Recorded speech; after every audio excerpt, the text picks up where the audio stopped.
sa Kongreso dito sa Distrito 6. Kasalukuyang konsihan at may paninindigang konsihan ng Distrito 6. Taon lang naglilingkod at nagseserbisyo para sa distrito. Serbisyo, hindi negosyo, mula sa inyo, para sa inyo, ang magiging kinatawan natin sa Kongreso sa tamang panahon. Maiba naman Distrito 6, Congressman Joey Uy!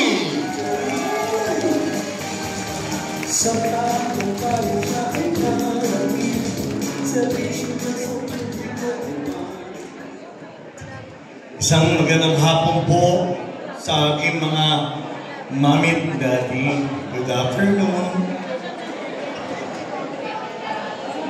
Thank you. Mukhang inaantok na yata tayo. Good afternoon.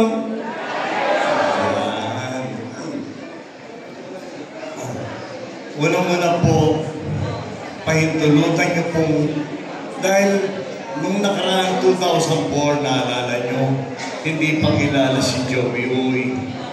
Diba, sabi ko po,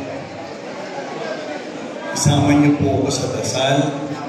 Mahalin niyo, yakapin niyo, tulungan niyo. At sa awa po ba ng Panginoon pinalag po ang Joey Uy sa tulong niyo. Hindi lang po isang beses, bagkos 3 beses pa po. Maraming salamat po sa inyong pagtulong.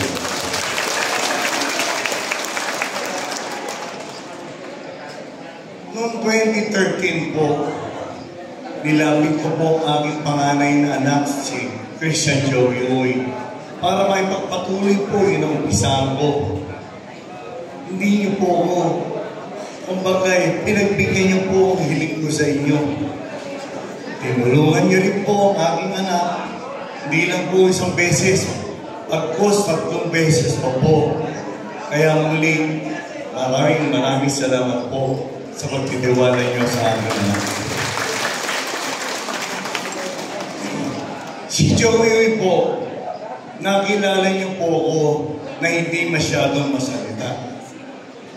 Dahil ako, parati ko pong sinasabi, yung anak niyo na si Joey Uy, ako po'y handang tumulong sa inyo sa abot lang po ng aking mga kaya. Dahil minsan po, hindi po ako nangako. Dahil ganon din po ako pinalagi ng aking mga magulang. Sabi niya, anak, huwag kang magbubuhat ng sarili mong bangko. Kaya mong ibang tao magbuhat ng bangko para sa iyo. Diba yung po ang daman? Kaya yan po'y sinunod ko.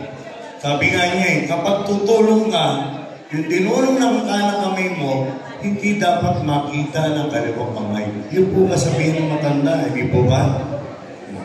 Kaya nakita ko naman, kahit pa paano, hindi ako perfecto, pero naging maayos naman po yung aking pagtulong kahit sa maliit na paraan. Yung binanggit po ni Christian, di po ba?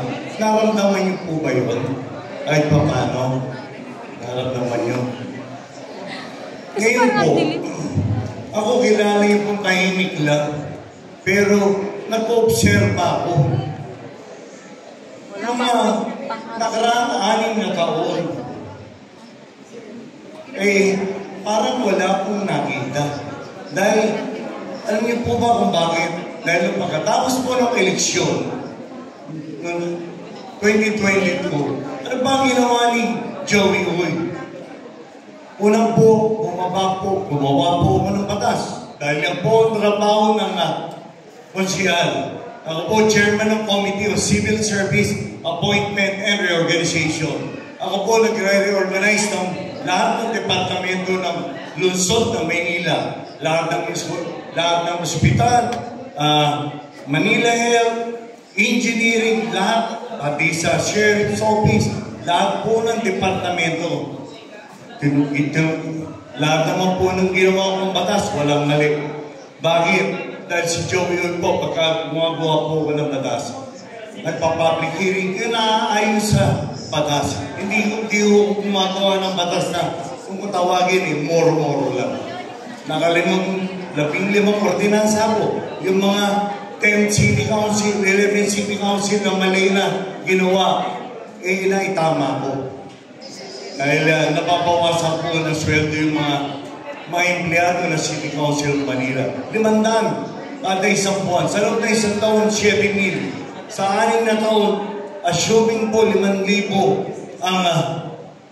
ang empleyado ng City Council. Sa loob po ng 6 na taon, 21 million po yung, at 210 million po na pupunta lang po sa Civil Service Commission. Mali po yung batas. Naitama ko yan. Ay pasa ko nung September 2022. Baka na-implement po yan noong October. Ako naman po, makita nyo, hindi masalita. Pero sabi nga nila, Joey, hindi pwede yung style mo dati na kailangan sabihin mo kung ano yung gagawin mo. Ano ba yung plano mo? Ngayon, siguro ngayon nyo lang po madidinig na kung ano yung nakita ko. Sa aking pagpapasalamat po sa mga barangay official, pati pagbabago, kung sino po yung madaan ng mga mami, daddy, nagpapasalamat ako. Minsan po, may mami, sabi niya, anak, pwede mo ba akong tulungan pagbili ng maintenance? Sabi ko, ako naman ako, tumulong yun. Dapat hindi nakikita ng ibang tao. Kasi nakita ng ibang tao, walang punto sa taas yun. May minus pa ako yun, di po ba? Minsan bumaba ako, sabi niya, anak, wala ka bang scholarship program? Sabi ko, ako ho, ang tinutulong mo, yung sweldo mo, 130 plus thousand lang ang sweldo ng konsyal sa buwan. 18,000 lang rata namin, yung allowance. 5,000 yung floating allowance. Isang beses na po yan, isang taon. Lahat naman po yan. Itinutulong ko lang. Mula nung tinulungan niyo ako ng 2004, maging ang sabi ko kay Consiel Christian Joey, sabi ko, anak, tulong mo na yan. Dahil pagkatapos ng term ko, may maliit na hanap po yung kami. Dinagdagan ko yung sweldo ko, 100,000 sweldo niya. Sabi ko, ito na lang, para yung sweldo niya, pinalitan ko. Sabi ko, mag-ipon ka. Binata pa siya noon. Nung kinulungan niyo siya, kulang 23 anyos siya naging konsyal. Siya po siya sa pinakabatang konsyal na nahalal sa lungsod ng Maynila. So sabi ko, mas maigi na mag-ipon ka para pagka nagkaroon ng pamilya, yan ang ipakain mo sa pamilya mo, yan ang ipagpaaral mo sa anak mo.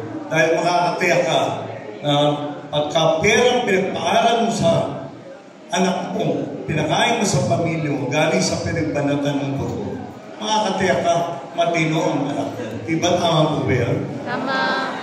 Pero pagka pera galing sa hindi maganda, huwag mong asahan na magiging matino ang anak mo.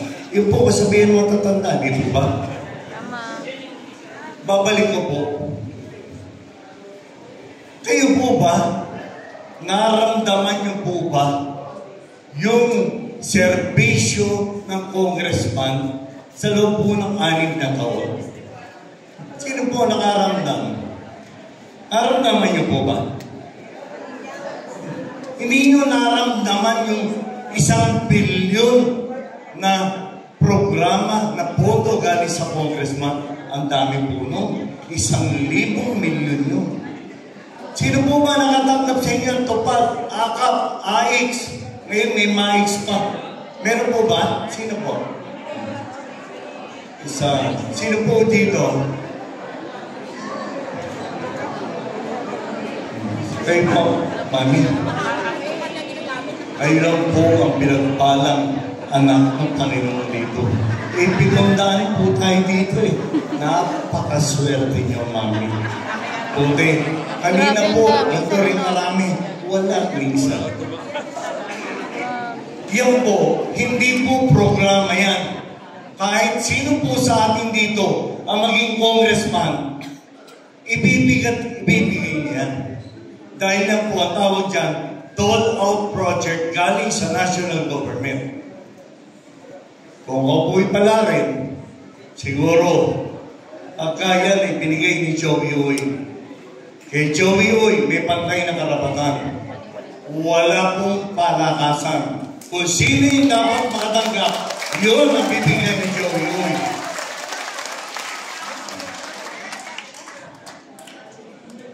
Ano ba yung mga nakita ko? Pagdating sa kalusugan, walang programa bukod sa GL, guaranteed letter. Normal po yan. Subukan niyo po si Joey Uy. Makakatiyak po kayo. Yung mga pang-maintenance ng mga senior o mga mami daddy ko, ibibigay ko po yan yung pang-maintenance sa diabetes, sa cholesterol, sa high blood. Hindi niya na po bibigyan niya dahil napakadami pong pera galing sa punto ng congressman. Sang-ayon ba kayo doon? Dapat ganun po ginagawa ng congressman. Hindi nagtatayo ng butika, nagbibigay ng libreng gamot direkta sa mga tao. Nagpa-research po ako. Ang congressman pala may pondo para baka sabihin nung katunggali ko, sabihin niya pupunta pa kayo ng San Miguel. Hindi na po. Dahil ang congressman may pondo po para umupa ng district office. Kung dito po, sa Santa Mesa, pwede umupa ng maliit. Hindi ka naman kailangan bumili ng 7,000 ay umupa. 7,000 square meter. Umupa, kahit maliit na opisina lang, basta siksik din ang tinutulong ng congressman. Tama po ba yun? Hindi na kailangan ng malaking opisina, maliit lang. Basta dire-diretso lang dapat ang serbisyo direkta sa taong bayan. Di po ba? Hindi tama? Isang nakita ko, pagdating sa edukasyon, wala po tayong natatanggap na scholarship. Nagpatanong po ako, may mga kasama po ako nandito sa likod. Sila po, pareho po kami ng advokasya. Tinutulungan lang po nila ako, mga tiga-UP. Sabi, nagpa-research ako. Ang congress mo pala, pwede pala pong maglaan ng potong 50 million para sa scholarship program. Eh tayo, wala kahit 1 milyon. Alam niyo, kung ilan ang matutulungan ng bata niya? 5,000 po sa loob na isang taon. Bigyan na lang natin 10,000 para sa scholarship program. Dahil si Joey Uy, ang importante po, yung mga kabataan. Dahil yung mga kabataan niya, ang inabukasan ng ating bayan. Ito ba? Eh kayong mga mami, alam ko naman, baka po nyo, iniintindi nyo pa. Minsan walang pang project. Pati lolo-lola, hindi na po yung wala. Ganito. Ganyan po kultura natin. Yun po ba?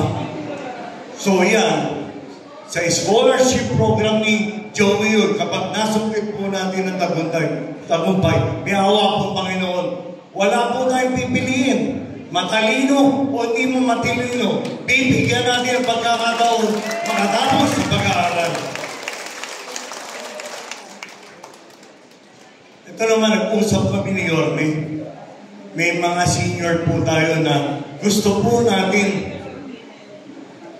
Yung iba po gusto magtrabaho. Ay senior na, tama po ba yun? Kasi ako, nasa cold chain. Ang hanap buhay ko po nasa cold chain. Si Joey Uy po, tiga-deliver ng mga frozen products, yung mga perishable goods. Kliyente ko po lahat ang cold chain. Yung Jollibee Group, yung Happy, yung McDonald's, yung G6R, KFC, kapit-bahay ko lang yan, si Mr. Agustini, Yakult Philip, lahat po na nasisira. Yan po ang hanap buhay ko. Deliver po yun. Tiga-deliver po ng pagkain. Yung mga nasisira. Sabi ko, usap kami ni Yorme, yung mga senior na gusto ko magtrabaho, pwede namin kausapin. Para kahit paano, yung gusto magtrabaho na senior na malakas pa, ay tigapunas ng lamesa, tigapunas ng pinto. Okay po ba sa inyo?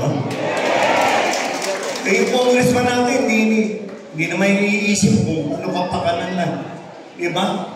Kasi ako, layunin ko lang po, makatulong. Dahil ako, kontento na po ako sa natatanggap ng biyaya galing sa Panginoon. Gusto ko na lang po makatulong. Alam natin, hindi po lahat kayo mabibigyan ng trabaho. Pwede tayo magkaroon ng job fair. Hindi pa rin. Pero may solusyon si Joey yun dyan. Magtatayo po tayo ng livelihood program na wala ang ating distrito. Yung ibang Luzon meron. Bakit sa atin? Wala.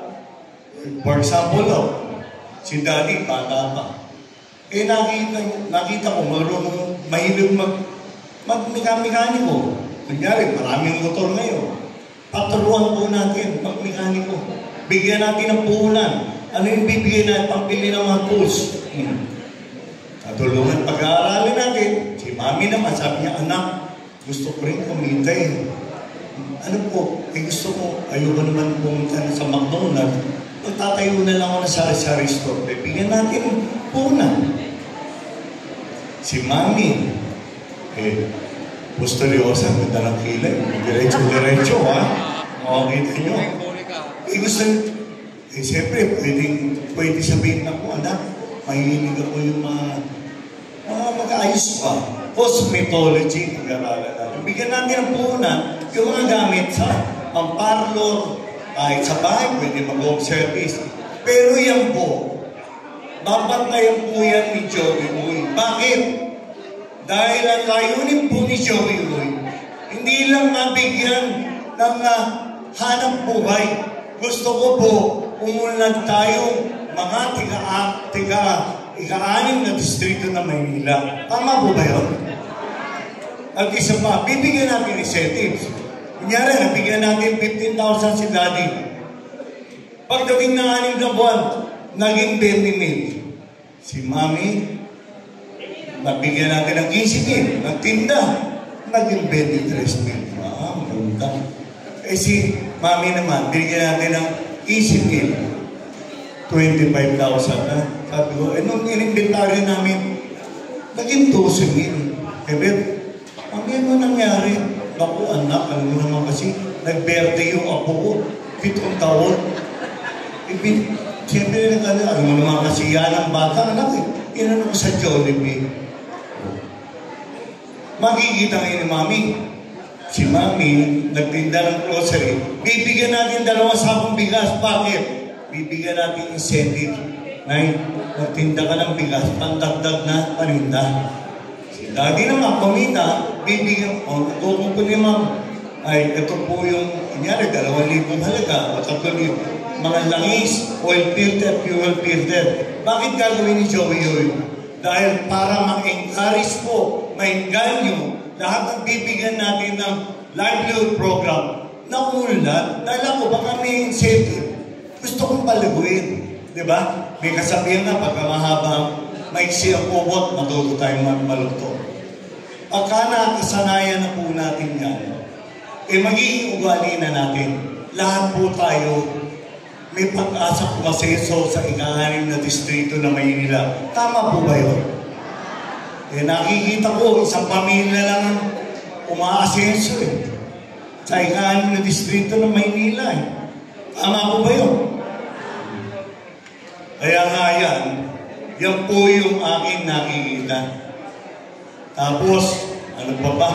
Sa sports, magpapalaro tayo. Una natin yung debutante. Dahil ngayon po, kung mapapalitan niyo sa mga apo nyo, pati sports kailangan butante. Saan ka nakakita na gano'n? Tayo, junior, senior, magpapalaro. Pero bawal yung pustahan. Nagpapagpustahan pa yung anak. 700,000 ang pustahan. Nagkaroon ng dayaan. Kaya nagagalit ko yung ikapandakan sa kanila. Dinaya ng referee. Sports na lang, nalagyan ko ng pustahan. So, ako naman po, ang layunin ko lang po, gusto kong mabago ang serbisyo ng congressman dahil sa loob ng 6 na to, wala po ko nakitang pagbabago.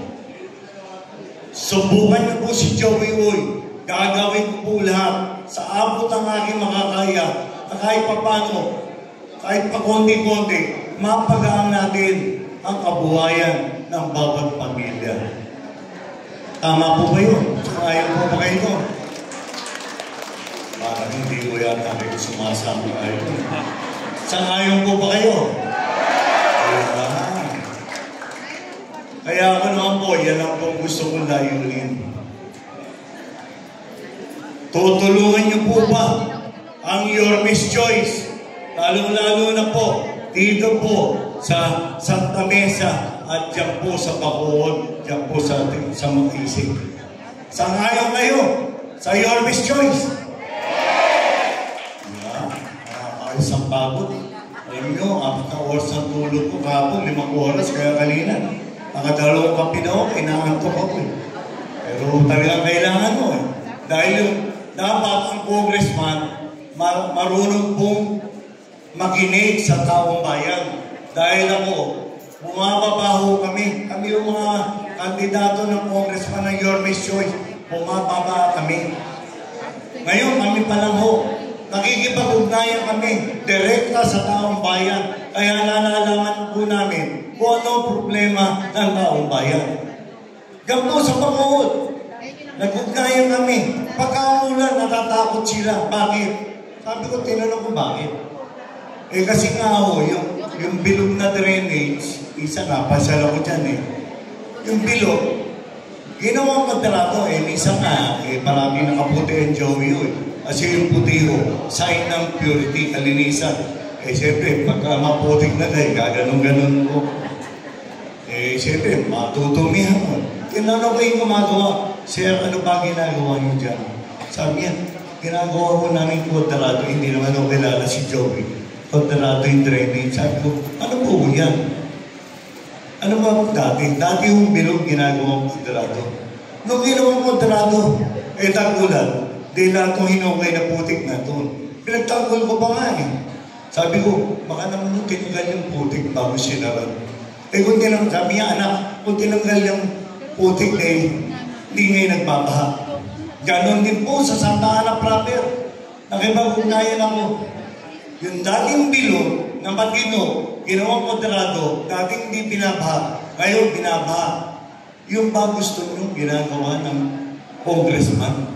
Giba dito, giba doon. Ano mas gusto nyo? Bigyan ng libreng gamot ang mga senior citizen? Magbigay ng scholarship?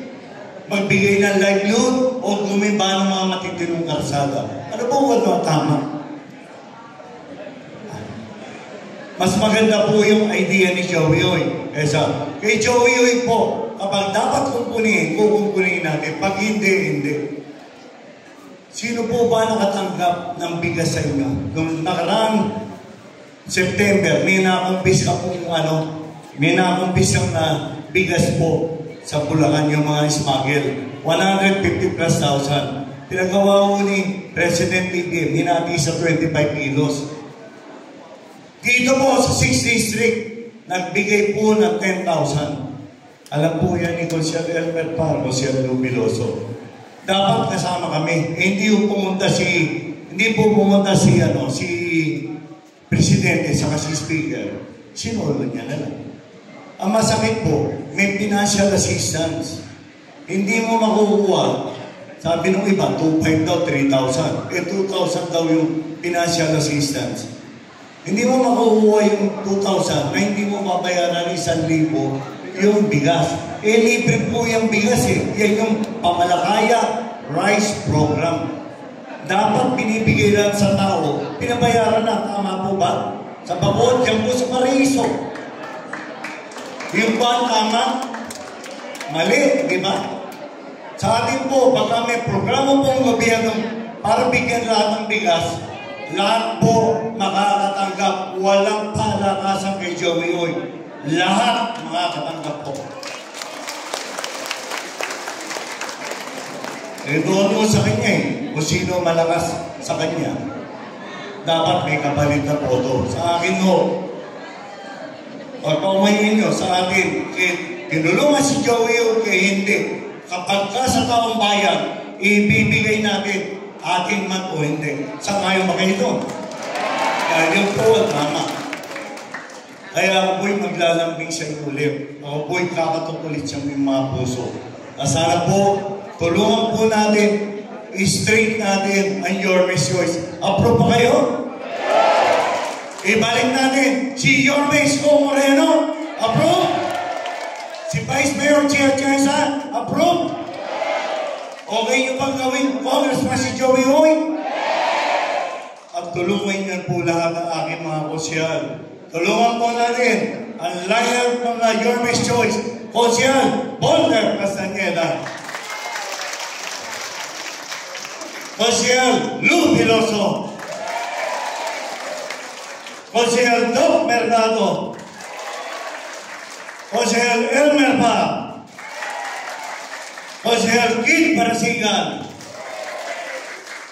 Tulungan niyo rin po yung aking puso kapatid. Naglalambing lang naman ako sa kanya naman si Joey. 35 pa lang si Joey. Malakas to kay Mama Mary, sabi matinuto si Joey yun. Hindi ko na ito patatandahin. Yung hindi matino, patatandahin natin. Tulungan po natin, magpapatuloy ng programa ng Pamilya Uy, Konsyal Christian Joey Uy.